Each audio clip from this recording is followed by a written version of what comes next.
باسم نساء الأحزاب السياسية المنضوية تحت مظلة مجلس المرأة السورية ندين ونستنكر بأشد العبارات الهجوم الذي راح ضحيته عشرات المدنيين معظمهم من الأطفال والنساء في ريف دير الزور. سنة بعد سنة تتجه الأزمة السورية نحو نفق مغلق ودون ظهور أي بوادر للحل، وذلك بسبب التدخلات الخارجية والإقليمية في الشأن السوري وسعيها لتطويق جهود الاستقرار بإشعال الفتنة في المنطقة التي هي أكثر استقراراً وتوجيهها حسب مصالحها السياسية والطائفية، فهي تحاول استغلال الظروف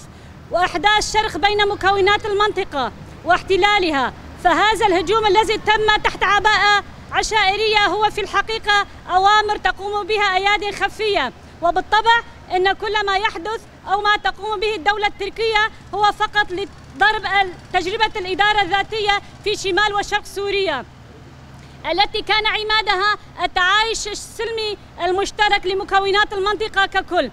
والتي طرحت ولا تزال مواضيع الإدارة الذاتية لشعوب سوريا. ومن هنا فإن الأحداث الأخيرة في دير الزور ما هي إلا استمرار للفتنة التي حدثت قبل عام ضد قسد والإدارة الذاتية. إن هذه الممارسات تعمق في الأزمة السورية وتبعد آمال السوريين في إيجاد حل سلمي للجميع. إننا في مجلس المرأة السورية نناشد كافة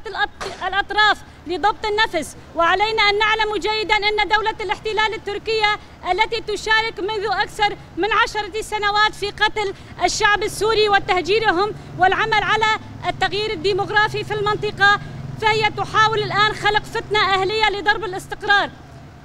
استقرار شمال وشرق سوريا بعد أن فشلت في كل مشاريعها الاستعمارية. ومن هنا نؤكد أن المرأة السورية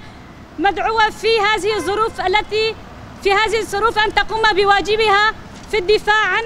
حياة السوريين جميعا، وتكون الصوت القوي في فضح ممارسات الميليشيات التي تعمل لضرب الاستقرار ومهما كانت أسماؤها. الأحزاب الموقعة على البيان: